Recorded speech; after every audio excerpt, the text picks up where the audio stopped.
Vítejte u dalších novinek systému Profilax. Dnes si ukážeme možnosti kopírování nových uživatelů v Profilaxu. Dáme si menu Service, uživatelé. Chceme vytvořit nového uživatele a skopírovat do něj vlastnosti tady uživatele Dvořáka. Jeho vlastnosti můžeme skopírovat přes pravé tlačítko myši a volbu vytvořit kopii tohoto uživatele. A můžeme buď vytvořit úplně nového uživatele, do kterého skopírujeme práva a nastavení uživatele Dvořák, a nebo můžeme do nějakého existujícího uživatele. Tak nejprve si ukážeme existujícího uživatele. Vybereme posledního uživatele Ferdinanda. Program se nás ještě zeptá, potvrdíme. Ještě jednou potvrdíme. Vidíme, že se nám zobrazili i uživatele, které jsme deaktivovali. Ale to nás teď nezajímá, my se koukneme na uživatele Dvořáka. Vidíme, že má nastaveno právo na vracení hlášení a že je mistr. Ferdinand neměl žádná práva a jako nový uživatel byl serviceman, údržbář. Podíváme se na Ferdinanda a vidíme, že má úplně stejná oprávnění. Změnil se jeho typ uživatele. Stejně tak se mu nastavily i ostatní práva. Můžeme se podívat do práv na stroje. Menu Service, práva přístupu ke strojům, kde zde Dvořák nemá práva na žádný stroj, takže to například uživatel, který dělá objednávky v Profilaxu. A když se podíváme, seřadíme si seznam podle kódu, poslední je Ferdinand, má úplně stejná práva. Současně se nově kopírují i gridy, tedy nastavení kompletně celého Profilaxu z původního uživatele na toho nového. Když si tedy otevřu adresář Profilaxu, složku gridy, kde si najdu uživatele Ferdinanda, tak vidím, i když se nikdy nepřihlásil, tak má nastavení na stroje, objednávky, hlášení a tak dále. V podstatě je uživatel kompletně nastavený velmi rychle, zbývá jenom mu vytvořit pracovníka. Pokud to bude pracovník údržby, jinak to není potřeba.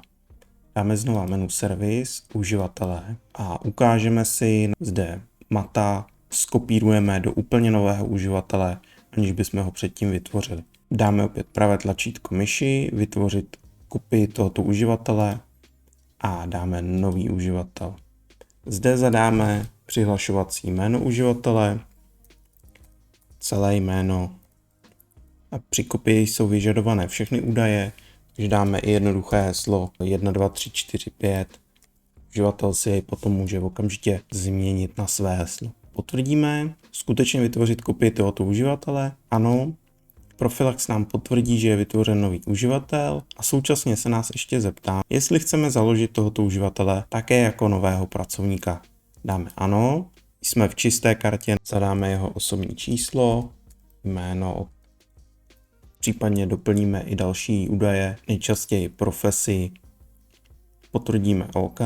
Profilax se rovnou zeptá, jestli chceme pracovníka provázat s uživatelem, tedy doplnit ho sem, dáme tedy ano a uživatel Profilaxu je okamžitě spárován s pracovníkem. Současně se uživateli skopírovali všechna práva, jaké měl Mat, to znamená toto základní právo, aby nemohl měnit cokoliv v databázi, speciální typ uživatele pro Mata, dáme znova uživatele hnátek, skopírovala se skupina uživatele a samozřejmě se skopírovala právo na stroje a nastavení celého Profilaxu v gridech. Jelikož má tento uživatel nastaveného i pracovníka, ukážeme si na něm novinku, když chceme uživatele zablokovat, aby nemohl vstupovat do Profilaxu, tak ho takto máme označeného, dáme blokaci a jakmile toto uděláme, zablokujeme ho, tak se nás Profilax zeptá i na zneaktivnění odesílání SMS a mailů, dáme ano.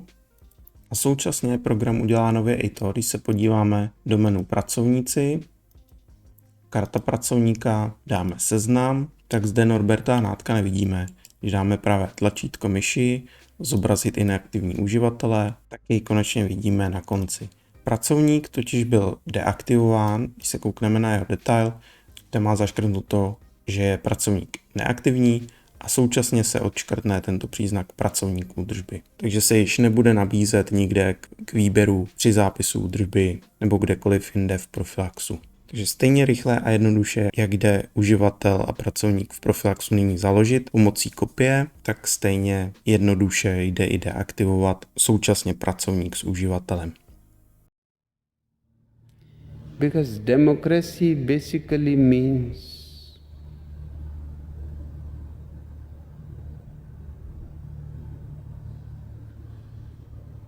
government